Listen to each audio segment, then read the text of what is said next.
رب العالمین والعاقبۃ للمتقین والصلاة والسلام علی سید الانبیاء والمرسلین وعلی آلہ واصحابہ الطیبین الطاہرین، اما بعد فاعوذ باللہ من الشیطان الرجیم، بسم اللہ الرحمن الرحیم۔ ان بطش ربک لشدید، صدق المدد۔ انتظار کرم تست من عینی، رائے خدا جو خدا بینو خدا دا مدد۔ بگردہ بے بلا افتادہ کشتی، ضعیفان و شکستہ رات و پشتی، بحق کے خواجہ عثمان ہارون، مدد کن مدد کن مدد کن یا معین الدین چشتی۔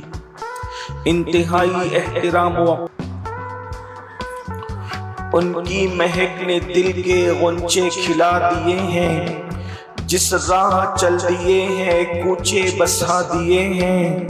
ایک دل ہمارا کیا ہے آزار اس کا کتنا، تم نے تو چلتے پھرتے مردے جلا دیے ہیں۔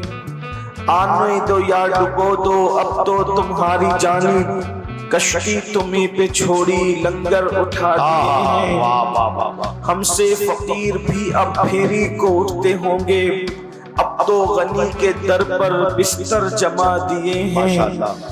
اللہ کیا جہنم اب بھی نہ سرد ہوگا، رو رو کے مصطفیٰ نے دریا بہا دیے ہیں۔ میرے کریم سے گر قطرہ کسی نے مانگا، دریا بہا دیے ہیں دربے بہا دیے ہیں۔ آج کی یہ محفل عقائد و اعمال کی اصلاح کے حوالے سے انعقاد پذیر ہے، اور میں آپ سب کو خراج محبت اور خراج عقیدت پیش کرتا ہوں کہ رات نصف گزر جانے کے بعد بھی آپ پورے ذوق و شوق کے ساتھ یہاں اللہ عز و جل اور اس کے محبوب صلی اللہ علیہ وآلہ وسلم کے فرامین کو سننے کے لیے تشریف فرما ہے۔ اللہ تبارک و تعالی آپ کے شوق پر آپ سب کو بہتر صلہ عطا فرمائے، بہتر جزا عطا فرمائے، اور آیہ کریمہ کی جو تلاوت کی گئی ہے اللہ تبارک و تعالی اس کے متعلق مجھے حق کہنے اور آپ سب کو حق سن کر اس پر عمل کرنے اور اسے عام کرنے کی توفیق عطا فرمائے۔ بحیثیت مسلمان یہ ہمارا اور آپ کا بنیادی عقیدہ ہے کہ یہ جو دنیا ہے، اس دنیا کے بعد ایک اور دنیا ہے۔ ہم صرف اس دنیا میں رہنے کے لیے نہیں آئے ہیں، بلکہ جسے آخرت کہتے ہیں وہ ہمیشہ باقی رہنے والی ہے۔ یہ دنیا 10,000 سال، 20,000 سال، 50,000 سال، کتنی ہی دیر تک یہ دنیا رہے، لیکن ایک دن یہ دنیا ختم ہو جائے گی، اور دنیا تو ہزاروں سالوں میں ختم ہوگی، لیکن ہماری اور آپ کی زندگی صرف 60-70 سال میں ختم ہو جائے گی۔ اس لیے دنیا کے اندر انسان جس مصیبت میں گرفتار ہوتا ہے وہ مصیبت ہمیشہ نہیں ہے، اور آخرت کی جو مصیبت ہے وہ مصیبت بڑی دردناک ہے، بڑی خوفناک ہے، اور اس مصیبت سے اللہ اکبر چھڑانے والا کوئی نہیں ہے۔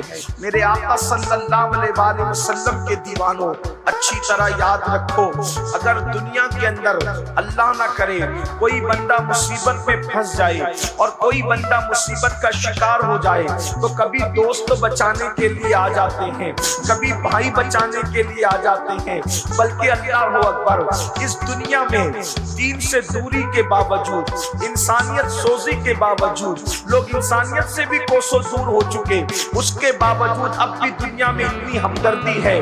اگر رستہ چلتا ہوا مسافر کوئی مصیبت میں مبتلا ہو جائے، کوئی مصیبت میں گرفتار ہو جائے، تو راستہ چلتے ہوئے لوگ ہی کم سے کم اس کی مدد کے لیے حاضر ہو جاتے ہیں، اس کی امداد کے لیے حاضر ہو جاتے ہیں۔ اس کے باوجود بھی انسان مصیبتوں سے کتنا گھبراتا ہے۔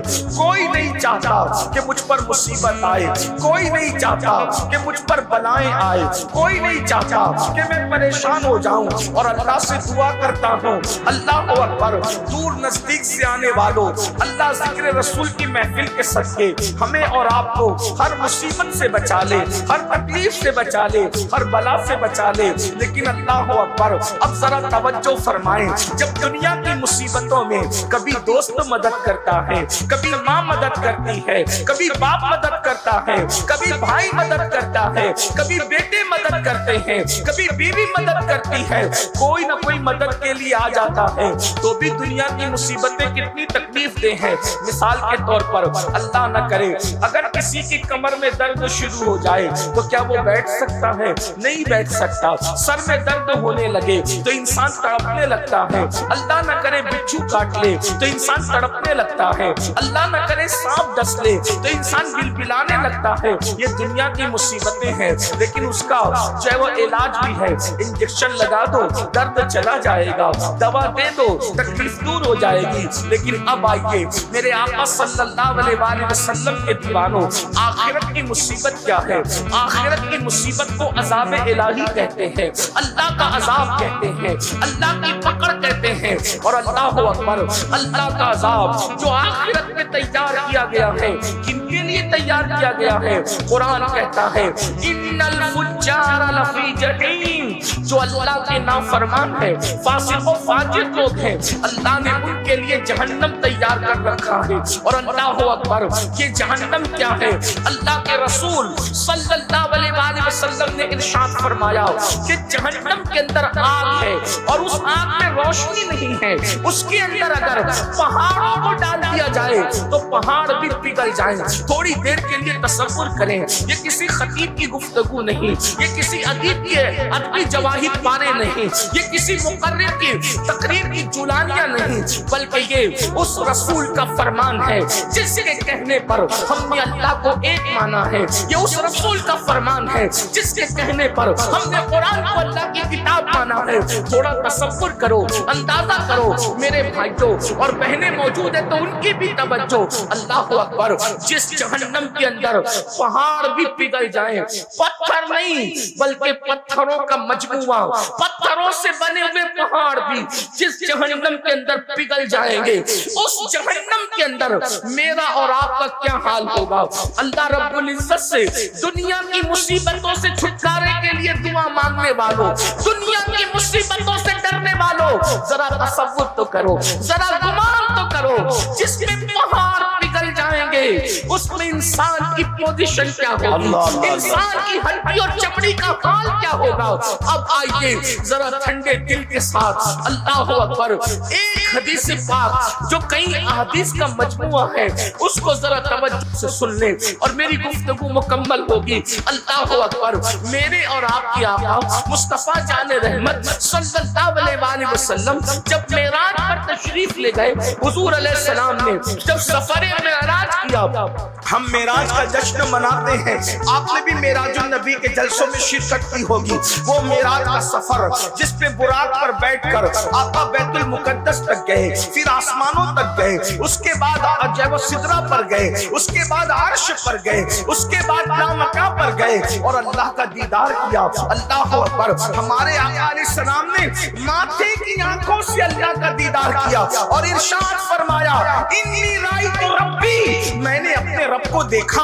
اللہ اکبر، خدا کو دیکھنے کے بعد اللہ پاک نے محبوب کو جنت کی سیر کرائی اور جنت کی سیر کے بعد اللہ رب العزت نے جہنم کا مشاہدہ کرایا۔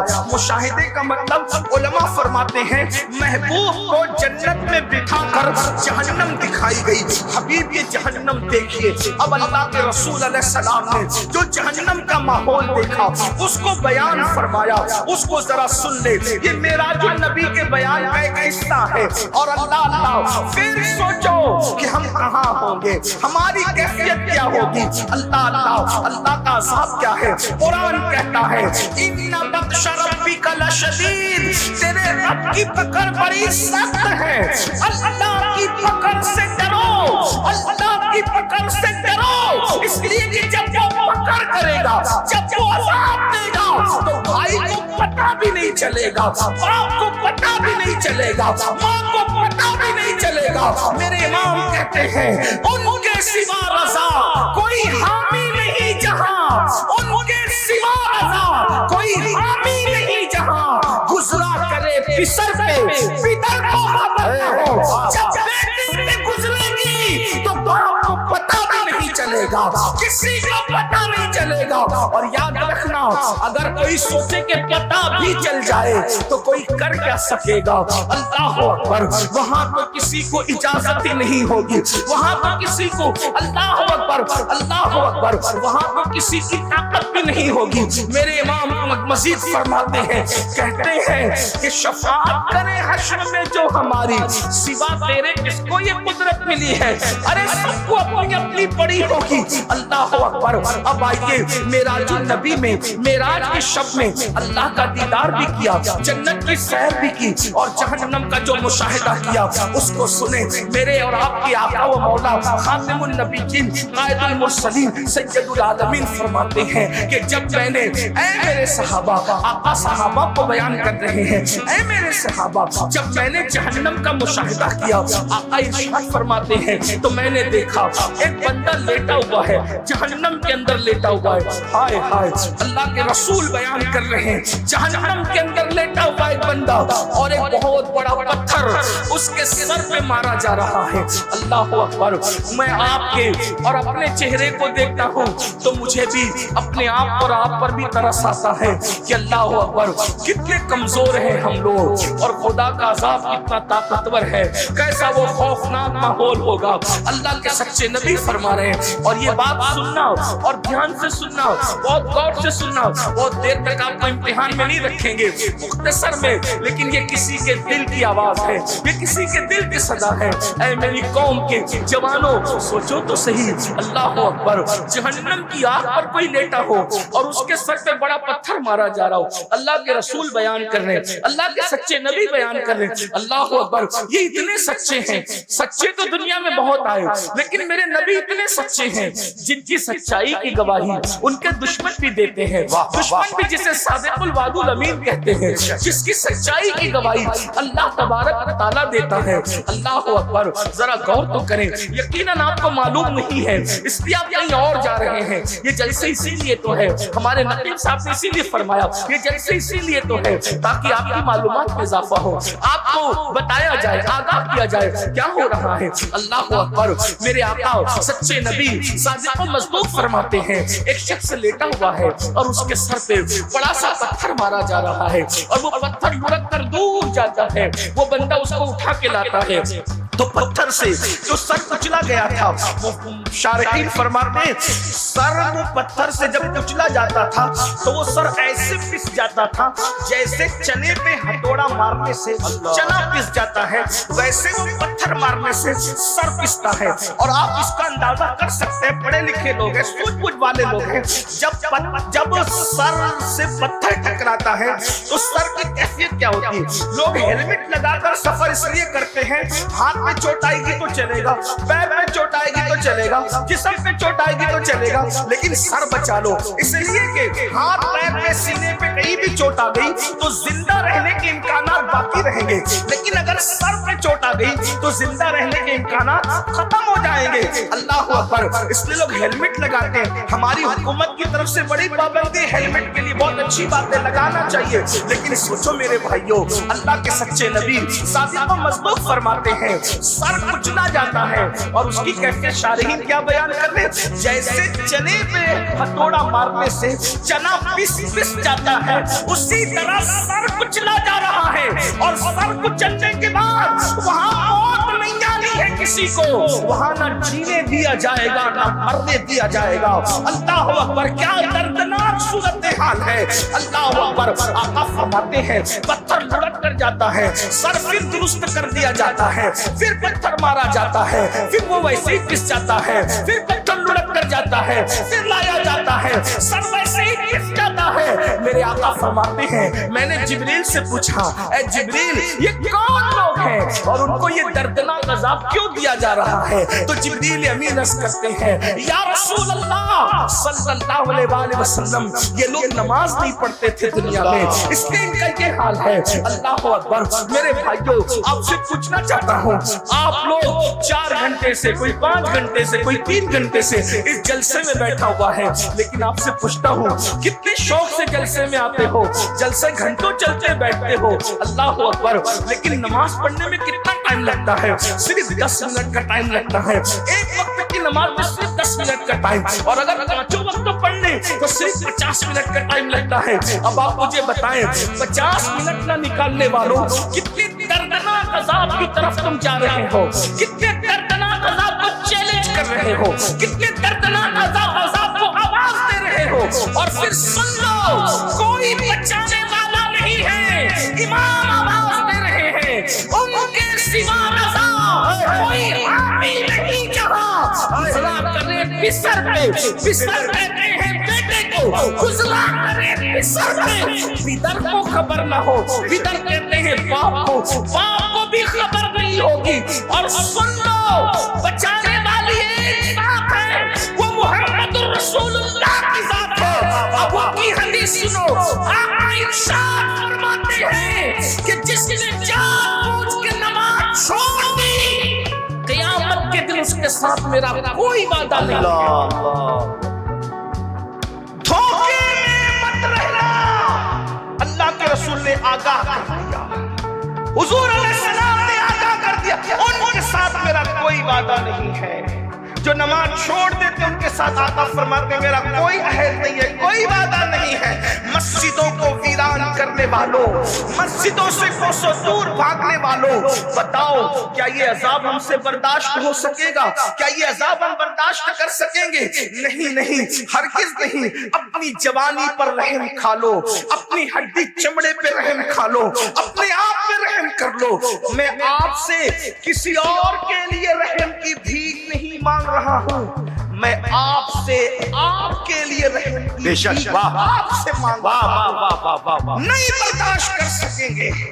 یہ دنیا چند سال کی ہے, یہ دنیا میں چند دن جینا ہے, پھر موت ہے. روح کا رشتہ جسم سے ٹوٹ جائے گا میرے بھائیوں, مر جاؤ گے. موت آنی ہے, حق ہے, موت پر حق ہے. موت سے کس کو رستگاری ہے؟ آج وہ, کل ہماری باری ہے. مرنا چاہو گے تو بھی موت آئے گی, نہیں مرنا چاہو گے تو بھی موت آئے گی. میں آج صرف آپ سے یہ عرض کرنا چاہتا ہوں, نمازی بن جائیں, صرف آج ایک بات پر عہد کر لو, نماز پڑھیں. 10 منٹ کا ٹائم. بھائیو پان بھی کھاؤ نا, پان تو پان کھانے میں بھی 10 منٹ سے زیادہ کا ٹائم لگتا ہے. پان کھانے کے لیے بھی 10 منٹ سے, نماز کے لیے تو پان کھانے سے بھی کم ٹائم میں نماز ہو جاتا ہے. صرف 10 منٹ, 10 منٹ دیجیے اور جہنم سے بچ جائیے. 10 منٹ دیجیے اور مصیبتوں سے بچ جائیے. 10 منٹ دیجیے اور اللہ کے عذاب سے بچ جائیے. یقین جانیے, جس دن تم مسجد کے قریب آؤ گے وہ دن دنیا کی خوشیوں کا دن بھی ہوگا اور آخرت میں نجات کا دن بھی ہوگا. اس لیے کہ میں اپنی طرف سے نہیں کہہ رہا ہوں, انسان کی فطرت ہے. جب انسان کو کہا جاتا ہے یہ کام کرو, یہ کام کرو, تو انسان پوچھتا ہے اس کام کا ریزلٹ کیا ہے, نتیجہ کیا ہے. یہی تو پوچھتا ہوں. قرآن کہتا ہے, اللہ اکبر, اسلام کہتا ہے کہ جب اذان ہوتی ہے تو کیا کہا جاتا ہے, حی علی الصلاۃ, آؤ نماز کی طرف. تو دماغ میں سوال پیدا ہو سکتا ہے, نماز پڑھیں گے تو کیا ریزلٹ ملے گا, کیا ملے گا ریزلٹ؟ تو فوراً مسجد کہتا ہے حی علی الفلاح. یہ بات مسجد ہی سے نہیں جاتی ہے, نماز پڑھنا تمہارا کام ہے اور کامیابی عطا کرنا نماز جس کی پڑھی جا رہی ہے اس کا دل و جذبات ہے. جب تک مسلمان مسجد میں آ کر کے نماز پڑھتا رہے گا اس کو فلاح ملتی رہے گی, کامیابی ملتی رہے گی. مسلمانوں, تم نے جنگوں میں بھی نماز نہیں چھوڑا, تم نے فاقے میں بھی نماز نہیں چھوڑا, تم نے مصیبتوں میں بھی نماز نہیں چھوڑا, تم نے دریاؤں کے سفر میں بھی نماز نہیں چھوڑا. تمہاری کیفیت یہ تھی 20 سالیں کبھی یورپ کے کلیساؤں میں اور افریقہ کے تبتیوں میں صحراؤں میں دشت اور دشت دریاؤں میں نہ چھوڑے, بھائی سلمان میں دوڑا دیے گھوڑے. نعرہ تکبیر, نعرہ رسالت, پیغام اسلام. جب تک نماز کبھی پریشان نہیں تھے، جب تک نماز پڑھتے رہے بیٹی کے رشتے کے لیے تم کبھی پریشان نہیں تھے، جب تک تم نماز پڑھتے رہے اللہ اکبر تم کبھی کسی سے مصیبتوں کا شکوہ نہیں کرتے تھے، اس لیے کہ اللہ کی چوکھٹ میں سب کے مسائل کا حل ہے، اپنے مسئلے کا حل کیوں نہیں ہوگا؟ بڑی معذرت کے ساتھ جب سے اللہ کا ڈر چھوڑ، یاد رکھنا اللہ کا ڈر جس دن سے چھوڑا، جس دن سے اللہ کا ڈر چھوڑا دنیا اپنی دشمن بن گئی ہے۔ ایک بات یاد رکھنا، یہ دشمن وہ دشمن وہ دشمن اپنی جگہ ہے، انسان جب نماز چھوڑ دیتا ہے تو اللہ خود انسان کو اپنا دشمن بنا دیتا ہے۔ اللہ آپ اتنا یاد رکھیں، اس کا مطلب اگر دنیا میں توجہ کر، اگر دنیا میں فرعون کی حکومت نہ بھی ہو، سلیمان علیہ السلام کی حکومت ہو اور تم نماز چھوڑو تو تمہارے ساتھ یہی کیا جائے گا جس کے تم حقدار۔ اللہ نہیں یاد، یہ جملہ بہت قیمتی، گھر جا کر اس جملے پہ سوچ رہا، اگر حکومت فرعون کی نہ ہو، فرعون کو حکومت میں نہ لایا جائے، سلیمان علیہ السلام کی حکومت تو بھی تمہارے ساتھ ہونا وہی جس کے تم مستحق۔ کیوں؟ اس لیے کہ جو نماز چھوڑ دے، اگر اسلامی حکومت ہو تو کیا کیا جائے گا؟ پوچھو، نماز چھوڑنے والے کی اسلامی حکومت میں کیا پوزیشن ہے؟ وہ علماء سے پوچھو نا، کیا اس کی پوزیشن ہے؟ کم سے کم امام اعظم کا فتویٰ یہ ہے کہ اس کو جیل میں ڈالا جائے۔ جس امام اعظم ابو حنیفہ رحمت اللہ علیہ کے مقلد ہو، ابھی امام شافعی کا مسلک تو میں نے بیان ہی نہیں کیا اور میں نے وہ بیان بھی نہیں کیا، لیکن آپ سے عرض کرنا چاہتا ہوں ابھی میں نے غوث پاک کا مسلک بھی بیان نہیں کیا، وہ بھی میں نے بیان نہیں کیا، ابھی آپ نے میں نے امام مالک کا مسلک بیان نہیں کیا، وہ بھی بیان نہیں کرنا، لیکن آپ سے پوچھتا ہوں اپنے امام کی، آج میرے امام اعظم ابو حنیفہ کی شہادت کا دن گزرا، آپ تو ہم تو اتنے غافل ہیں کہ جس کے فتوے پر نماز پڑھتے ہیں اس کے بھی اتنے احسان فراموش ہو گئے کہ ان کا دن بھی آپ منانے کی سنیوں کو توفیق نہیں، الا ماشاءاللہ، بہت معذرت کے ساتھ صحیح فرمایا، بلکہ اگر پوچھ لینا کہ امام اعظم کی شہادت کا دن کون سا تھا تو ہمارے بچوں کو پتہ نہیں، بہت معذرت کے ساتھ جان بخشیوں پہ جملہ کہہ دیں، گلی کے ننگے دھڑنگے پیروں کا اس تو تمہیں یاد ہے، اور جس نے اتنا احسان کیا، فقہ کو مدون کیا، جس کے مسلک اور فتوے پر عمل کرتے ہوئے ہم نمازیں پڑھتے، روزہ رکھتے، حج کرتے ہیں، آج اس امام کا دن اتنے سناٹے میں گزر جاتا پتہ ہی نہیں لگا کون ہے امام اعظم؟ 100 مرتبہ خدا کو خواب میں دیکھنے والی ہستی، جس نے 100 بار اللہ کا دیدار کیا تھا، سبحان اللہ۔ یہ بات میں اپنی طرف سے نہیں کہہ رہا ہوں، خیرات الاحسان کے اندر یہ بات لکھی ہوئی ہے کہ ہمارے امام اعظم ابو حنیفہ نے 100 بار اللہ کا دیدار کیسے کیا، یہ تو دیدار کرنے والا جانے، لیکن سوچو یہی مسئلہ ہمارے علماء بیان کرتے ہیں، اسی لیے اللہ کا دیدار اہل سنت کے نزدیک خواب میں جائز ہے، اللہ کو کوئی دنیا میں ماتی کی آنکھ سے نہیں دیکھ سکتا، لیکن خواب میں خدا کا دیدار ممکن ہے، یہ ہمارے علماء مسئلہ بیان کرتے ہیں، بارے شریعت بھی آپ اٹھا کر کے دیکھ لیں، سبع سلام شریف بھی آپ اٹھا کر کے دیکھ لیں، اسی طرح خیرات الاحسان اٹھا کر کے آپ دیکھ لیں، آپ کو پتہ چلے گا۔ سوچو تو کتنا بڑا ولی، کتنا بڑا ولی، کتنا بڑا ولی، ارے کتنا بڑا ولی، دادا علی حجویری کا امام، دادا علی حجویری کا امام اعظم ہے، غریب نواز کا امام اعظم ہے، صابر کلیئر کا امام اعظم ہے، محبوب الہی کا امام اعظم ہے، اللہ اکبر، قطب الدین بختیار کاکی کا امام اعظم ہے، اور ہم سنیوں کے امام اعلیٰ حضرت کا امام بھی زندہ باد، زندہ باد، کھڑے بھول گئے۔ اتنے بات یہی ہے کہ ہم نے کس احسان کرنے والے کا حساب رکھا ہے جو ان کا رکھا ہے۔ بہت معافی کے ساتھ 2 شعبان المعظم کو آپ کو منانا چاہیے، امام اعظم ابو حنیفہ رحمت اللہ تعالی علیہ کا دن منانا چاہیے۔ یہ وہ امام ہے کہ جن کے مزار پر امام شافعی جایا کرتے تھے، اور امام شافعی کہتے ہیں جب مسئلہ حل نہیں ہوتا تو میں امام اعظم کے مزار پہ جا کر کے ان کے مسلک اور فتوے کے مطابق نماز پڑھتا ہوں اور ان کی روح سے استمداد طلب کرتا ہوں، مدد طلب کرتا ہوں، ان کے وسیلے سے دعا کرتا ہوں، اللہ رب العزت امام اعظم کے صدقے میں میرا وہ مسئلہ مجھ پہ حل سبحان اللہ۔ جس کے مزار پر امام اعظم کے امام شافعی جیسے لوگ ہوں، میرے بھائیوں کون ہے امام اعظم؟ بہرحال امام اعظم کی بات چل گئی. عرض کیا کر رہا تھا، کم سے کم امام اعظم کا فتویٰ بے نمازی کے لیے کیا ہے، اس کو قید میں رکھا، جیل میں ڈالا جائے گا. جیل میں ڈالا جائے گا کس کو؟ بے نمازی کو. اس کا مطلب یہ ہے کہ اگر حکومت کسی مسلم تاجدار کی بھی ہو اور اسلامی نقطۂ نظر سے تم نماز نہیں پڑھو گے تو جیل میں پہلے تمہیں ڈالا جائے گا. آج جیل سے ڈرتے ہو، کیوں جیل میں ڈالے جا رہے؟ مسلمانوں کی حکومت میں بھی جیل میں ڈالے جاؤ، کوئی نماز نہیں پڑھتے.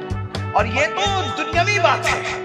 اور اللہ کا جو عذاب ہے حدیث پاک میں آتا ہے، بے نمازی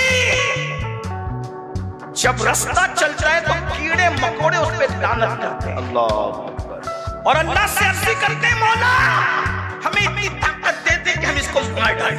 یعنی بے نمازی کا وجود کیڑے مکوڑوں کو بھی گوارا نہیں ہے. بتاؤ، اللہ کی مرضی کے بغیر پتہ نہیں ہلتا.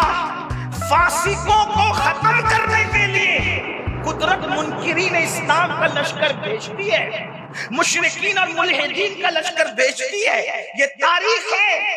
اگر آج آپ دین کی طرف نہیں آؤ گے تو اس سے بدترین حالات دیکھنے کو ملیں گے. بطور بددعا نہیں بلکہ حدیث کی روشنی میں تمہیں آگاہ کیا جا رہا ہے. جلسے میں آنے والوں، اگر دنیا اور آخرت کو بہتر بنانا ہے تو اللہ کی پناہ میں آؤ. حدیث پاک ہے، اللہ کے رسول علیہ السلام فرماتے ہیں، جو نماز چھوڑ دیتا ہے اللہ اپنی امان کی چادر اس کے سر سے ہٹا لیتا ہے. اللہ اپنی پناہ سے اس کو پار کر دیتا ہے. لوگوں کو برادری کے باہر ہونے کا خوف ہے. اللہ جس کو اپنی پناہ سے باہر کر دے، اللہ جس کو اپنی امان سے باہر کر دے، اس کا حال کیا ہوگا؟ اس کو تو چوہے بھی کچل ڈالیں گے، اس کو تو مچھر بھی چاٹ ڈالیں گے، اس کو تو اللہ اکبر جانور اور پرندے اور چرندے بھی ختم کر دیں گے. کیونکہ اللہ جس سے پناہ ہٹا لے، یاد رکھنا اللہ کی پناہ بہت بڑی چیز ہے. اگر اللہ پناہ دینے پر آئے، توجہ، اگر اللہ پناہ دے، اگر اللہ پناہ دے تو اللہ کی پناہ کی شان یہ ہے کہ وہ مکڑی کے جالے سے بھی بڑے سے بڑے طاقتور کی حفاظت کر لیتا ہے. دنیا میں اگر آپ سے کوئی پوچھے نا کہ سب سے بڑا طاقتور دنیا میں کون ہے، دنیا میں سب سے بڑا طاقتور، آنکھ بند کر کے کہنا محمد رسول اللہ صلی اللہ علیہ وسلم. آنکھ بند کر کے کہنا. کیوں؟ اس لیے کہ جو اشارے سے چاند ٹکڑے کر دے، اس سے بڑا طاقتور کون ہو سکتا ہے خدا کی مخلوق میں؟ اشارے سے تو میرے بھائی کاغذ بھی نہیں پھٹتا. چہرے کے تمہارے جھارکھنڈ کے بڑے سے بڑے پہلوان کو لے آؤ اور بولے اشارے سے کاغذ پھاڑ کے بتا دے. اشارے سے تو اشارہ ہے، ایک انگلی سے تو کاغذ بھی نہیں پھٹتا. کاغذ پھاڑنے کے لیے بھی کم سے کم 2 انگلیاں چاہیے. لیکن اللہ اکبر، یہ کیا طاقت ہے کہ جبل ابو قبیس میں کھڑے ہو کے صرف اشارہ کرتے ہیں اور چاند ٹکڑے کر دیتے ہیں، اشارہ کر کے سورج کو پلٹا لیتے ہیں، اشارہ کر کے درختوں کو اپنے پاس بلا لیتے ہیں. ایسی طاقتور ہستی جب غار میں ہوتی ہے تو خدا اس طاقتور ہستی کو کس سے بچاتا ہے؟ مکڑی کے جالے سے. اور دنیا میں مکڑی کے جالے سے کمزور کوئی چیز نہیں. دیکھو، حضور سے طاقتور کوئی مخلوق نہیں اور مکڑی کے جالے سے کمزور کوئی چیز نہیں. علماء کہتے ہیں تار عنکبوت اتنا، بلکہ قرآن نے کہا کتنا کمزور ہے. سورہ عنکبوت کے اندر سب سے کمزور ہے تار عنکبوت، مکڑی کا جالا. ایک دن کا دودھ پیتا بچہ بھی اگر انگلی ایسے کر دے تو مکڑی کا جالا ٹوٹ جائے، اتنا ہی کمزور ہے. لیکن میرے اللہ کی شان، اتنی طاقتور ہستی کو اتنے کمزور مکڑی کے جالے سے بچا کر بتاتا ہے. ہم بچانا چاہتے تو اس شان سے واپس. واہ دیکھو، اور 500 سال تک حکومت کرنے والے کو ایک مچھر سے، اتنے کمزور مچھر سے ناک میں گھسا کے ہلاک کر دیتا ہے. تو کیا بتا رہا ہے؟ اللہ کی طاقت سب سے بڑی ہے، تمہاری نہیں. اس کا پلان سب سے بڑا ہے، تمہارا نہیں. اس کا منصوبہ سب سے بڑا ہے، تمہارا نہیں. اگر بچنا ہے مصیبتوں سے، اللہ کی پناہ میں. وہ بچانا چاہے گا تو مکڑی کے جالے سے بھی بچائے گا، اور اگر ہلاک کرنا چاہے گا تو پھر کسی سرم خان کی ضرورت نہیں پڑے گی، ہلاکو چنگیز خان کی ضرورت نہیں پڑے گی، اللہ فلاں کی ضرورت نہیں پڑے گی. جب وہ تمہیں شدت سے مارنا چاہے تو صرف وہ مچھر سے بھی تمہیں مار ڈالے، مچھر سے بھی تمہیں، تو اس کی پناہ کی طرف آؤ۔ اور اس کی پناہ کب ملے گی؟ کچھ بھی کر لو، نعرے لگا لو، بڑی بڑی باتیں کر لو، کانفرنس کر لو، یہ کر لو، وہ کر لو، اسکولیں بنا لو، مدرسے بنا لو، کالجز بنا لو، یہ کر لو، ایسا کر لو، سب کچھ کر لو، جب تک اس کی بارگاہ میں جھکو گے نہیں، سجدہ کرو گے نہیں، نماز پڑھو گے نہیں، اس وقت تک کہ اللہ کی پناہ ملنے والی نہیں۔ کیونکہ اللہ کے رسول سے فرما دیا گیا، جو نماز چھوڑ دے وہ اللہ کی پناہ سے باہر ہو جاتا ہے، پھر ذلت اس کا مقدر، رسوائی اس کا مقدر، ذلیل ہونا اس کا مقدر، مفلس ہونا اس کا مقدر، ستایا جانا اس کا مقدر، پریشان ہونا اس کا مقدر۔ دنیا نے وہ دن بھی دیکھا جب مسلمانوں کو اللہ نے دولت دی، حکومت دی، تخت دیا، تاج دیا، مسلمان نماز چھوڑ کر باغی ہو گئے، نماز چھوڑ کر باغی ہو گئے، بغاوت کی طرف گئے۔ تو اللہ نے ہلاکو اور چنگیز خان کا بڑا لشکر مسلط کیا، تو کچھ ولی لوگ بیچ میں آ گئے، اللہ کے ولی لوگ کہ ہم مقابلہ کریں گے کس سے؟ ہلاکو چنگیز خان سے۔ جیسے مقابلے میں وہ ولی ہٹ گئے، نہیں کیا مقابلہ۔ لوگوں نے پوچھا اللہ والو روحانیت کیا ہوگی، کیوں مقابلہ نہیں کرتے؟ کہا رجال الغیب کی روحیں تو ان کے سر پر ہے، اور وہ روحیں کہہ رہی جس کو ہم سنتے ہوئے سن رہے ہیں، وہ روحیں کہتی ہیں ان کافروں سے، اے کافروں ان فاسقوں کو ختم کر دو، اے کافروں۔ ہلاکو چنگیز خان کی فوج کے سر پہ کس کی روحیں ہیں؟ ولیوں کی روحیں، اور کیا کہہ رہی ہے؟ اے کافروں ان فاسقوں کو، بدکاروں کو ختم کر دو۔ مسلمان زانی ہوا، گانے سننے والا ہوا، شرابی ہوا، مسجدوں کو ویران کرنے والا ہوا، علماء کا گستاخ ہوا، اللہ کے دین کا باغی ہوا۔ اللہ نے اتنا بڑا لشکر بھیجا، اس لشکر نے کیا کیا پتہ ہے؟ مسلمانوں کی سر کی کھوپڑیوں پر مینار تعمیر کی۔ یعنی جب اللہ سے بغاوت کرو گے تو اللہ کے فیصلے کیا ہوں گے یہ وہی جانتا ہے۔ جب خدا کے ساتھ سرکشی کرو گے پھر اس کے فیصلے کیا ہوں گے؟ اب وہ بے نیاز ہے، کوئی مر رہا ہے، کوئی کٹ رہا ہے، کوئی تباہ ہو رہا ہے، اس کی ربوبیت کی شان پر کوئی فرق نہیں پڑتا۔ وہ غیور ہے، غیور، اس کے اپنے فیصلے، وہ اپنے محبوبوں کو یتیم کر دیتا ہے، اس کی شان غیرت ہے، اس کی شان غیرت ہے۔ شجر ممنوعہ کو ہاتھ میں لے لیا جاتا ہے تو معصوم کے کپڑے واپس لے لیے جاتے ہیں، جنت سے باہر کر دیا جاتا ہے۔ اس کی شان غیرت کو دیکھیں۔ یہاں تو بہت آنکھ بند کر کے سوچتے ہیں مولانا کچھ بھی کریں گے، اللہ تو ہم سے پیار کرتا ہے، ہم جنت میں جائیں گے۔ کیوں؟ جسے خلیفہ بنایا تھا اس سے پیار نہیں تھا، فرشتوں کا مسجود بنایا تھا اس سے پیار نہیں تھا، جس کو دست قدرت سے پیدا کیا تھا اس سے پیار نہیں تھا۔ فرشتوں میں سجدہ بھی کروا کر پیار کا اظہار کیا جاتا ہے، اور لفظ پیغمبرانہ پر کپڑے واپس لیے۔ اس بات پر کوئی غور کرنے والا ہے اس مجمع میں؟ معصوم سے خطا جس کے قریب سے ہو کر بھی نہیں گزر سکتی، لفظ پیغمبرانہ کی بنیاد پر۔ لفظ پیغمبرانہ کیا چیز ہے؟ معصوم سے کپڑے واپس لے لیے جاتے ہیں، کہتے ہیں آپ جہاں زمین پہ جائیں۔ اور پھر غیرت کا حال یہ ہے کہ وہ معصوم جسے فرشتوں نے سجدہ کیا تھا، جس کے سر پر تاج خلافت رکھ کر اپنے دست قدرت سے جسے جنت میں بنایا تھا، 200 سال تک وہ معصوم پکارتا ہے، دعا کرتا ہے، اس پہ کوئی جواب بھی نہیں دیا جاتا۔ غور تو کریں، ہم پاپی اپنی راتوں کا جائزہ لیں، ہم مجرم اپنے دنوں کا جائزہ لیں۔ سوچو ہم سے بڑا جھوٹا کون ہوگا دنیا میں؟ ہم تو جھوٹ بولنے کو گناہ بھی تصور نہیں کرتے، عورتوں پہ پاپ کی نظریں ڈالنے کو گناہ بھی تصور نہیں کرتے، ہاں حرام لقمہ کھانے کو گناہ بھی تصور نہیں کرتے۔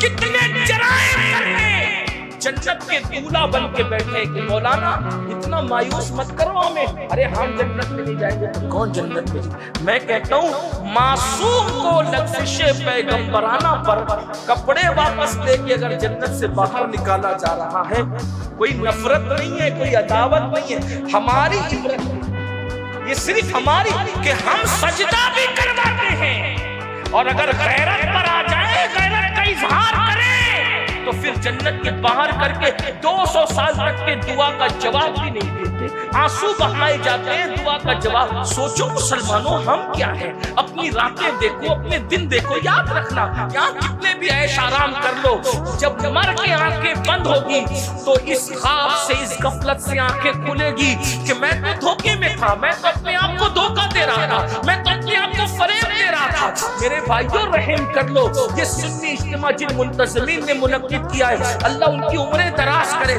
آپ آئے اللہ تمہاری عمریں دراز کرے، ان علماء مشاہد کی عمریں اللہ دراز کرے۔ یہ کسی ٹوٹے ہوئے دل کی آواز ہے، اور یہ وہ آواز ہے جو مسلسل 14.5 صدیوں سے لگ رہی ہے۔ اللہ کے بندو دنیا کے مکر سے باہر نکلو، دنیا کے دھوکے سے باہر نکلو، دنیا کے فریب سے باہر نکلو۔ جب تک روح کا رشتہ جسم کے ساتھ جڑا ہوا ہے، جو جی میں آ رہا ہے کھا رہے ہو، جو جی میں آ رہا ہے پہن رہے ہو، جو جی میں آ رہا ہے کر رہے ہو، لیکن روح کا رشتہ جلد ٹوٹ جائے گا، آنکھیں بند ہو جائے گی، تب صرف رو گے، پچھتاؤ گے، آہیں بھرو گے، لیکن اس وقت پچھتانا کام نہیں آئے گا۔ اس لیے اللہ کا عذاب ہم میں سے کوئی برداشت نہیں کر سکتا، کسی میں طاقت نہیں ہے، کسی میں قوت نہیں۔ یہ دو چیزوں پہ نظر تو کرو، اللہ کے رسول علیہ السلام فرماتے ہیں قیامت کے دن اس کے ساتھ میرا کوئی وعدہ نہیں، اور اللہ کا پاک فرما رہا ہے میں اپنی رحمت اور امان کی چادر اس سے ہٹا لیتا ہوں۔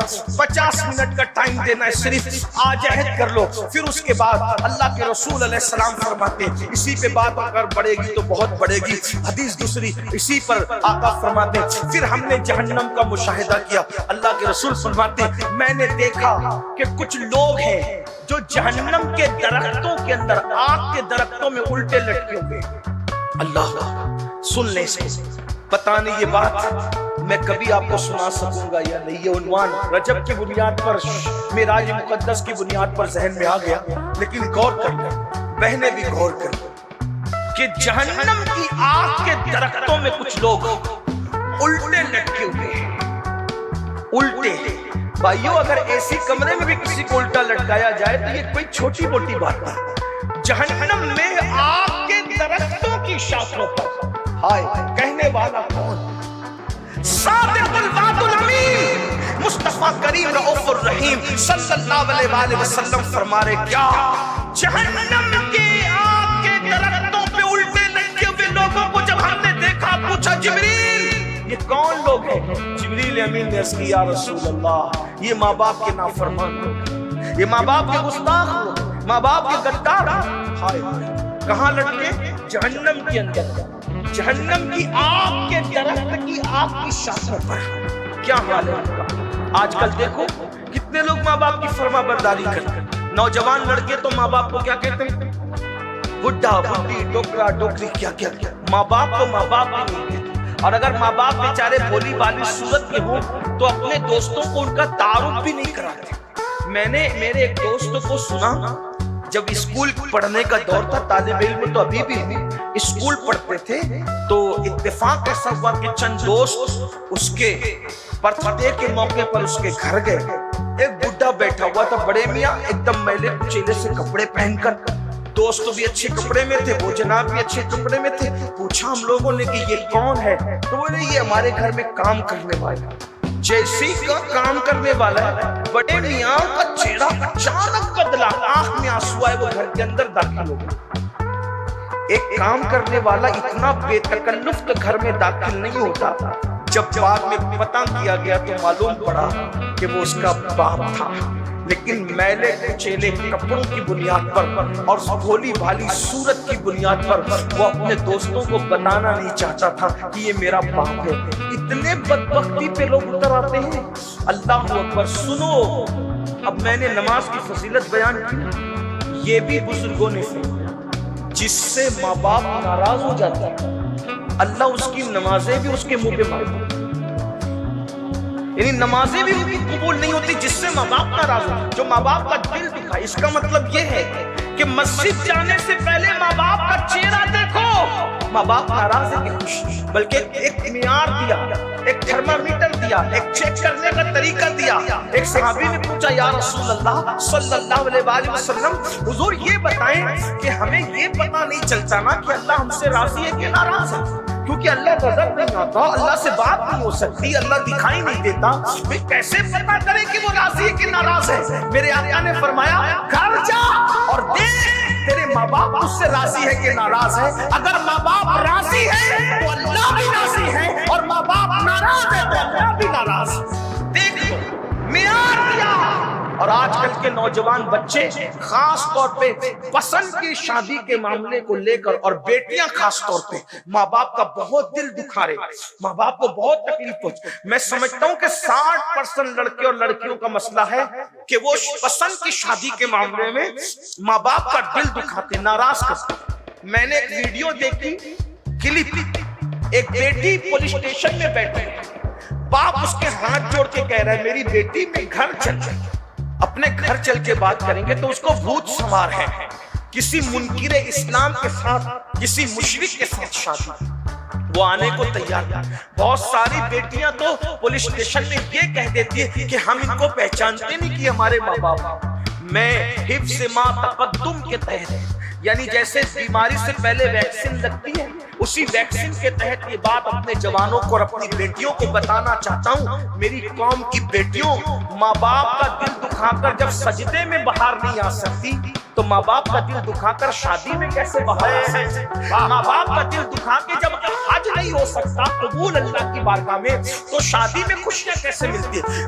زندگی میں جب بھی تم اپنے ماں باپ کا دل دکھاؤ گے تو دنیا میں اللہ تم سے خوشی چھین لے گا، کبھی تمہیں خوشی نہیں دے گا۔ ماں باپ کا دل دکھانے والے در در کے بھکاری بنتے ہیں، ان کا بڑھاپا بڑا دردناک آتا ہے۔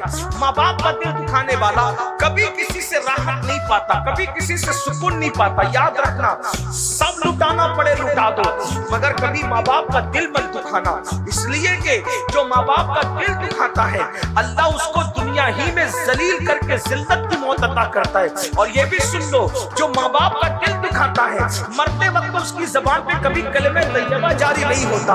ہم تو دیکھ رہے ہیں نا اس دنیا میں روزانہ الگ شہر جاتے ہیں، ہزاروں لوگوں سے ملاقات ہوتی ہے، مگر اللہ اکبر بڑی معذرت کے ساتھ دنیا دار اور دنیا دار، کچھ لوگ دیندار کہلا کر بھی آج ماں باپ کی وہ عزت نہیں کر پا رہے ہیں جیسی عزت کرنے کا ان کا حق تھا۔ کچھ لوگ کیا سمجھتے ہیں روٹی کپڑا مکان ماں باپ کو دے دو، بہت بڑا تیر مار لیا۔ یاد رکھنا، صرف روٹی کپڑا مکان دینے پر ماں باپ کا حق ادا نہیں ہوتا۔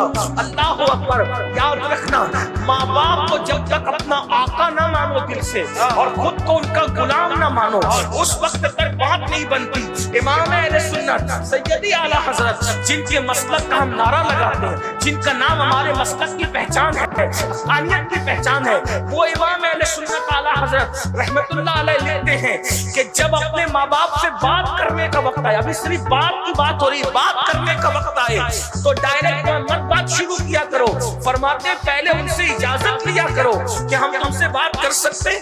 کتنی مقدس ہستیاں یہ، بڑی معذرت کے ساتھ بھائیوں، سب کے آگے ہاتھ باندھ کے کھڑے رہنے والوں، کبھی ماں باپ کے آگے بھی ہاتھ باندھ کے کھڑے رہتے ہو؟ وہاں تو سینہ تان کے کھڑے رہتے ہو، وہاں تو آنکھیں بڑی بڑی کرتے ہو، ان کو ڈانٹتے ہو، جو 6,000 اور 10,000 کی نوکری دے اس کی غلامی کرتے ہو، اور جس ماں نے زندگی اور موت سے کھیل کر تمہیں پیدا کیا، جنم دیا، اس ماں کو کنیز سمجھتے ہو، اس ماں کو غلام سمجھتے ہو، اس باپ کو غلام سمجھتے ہو۔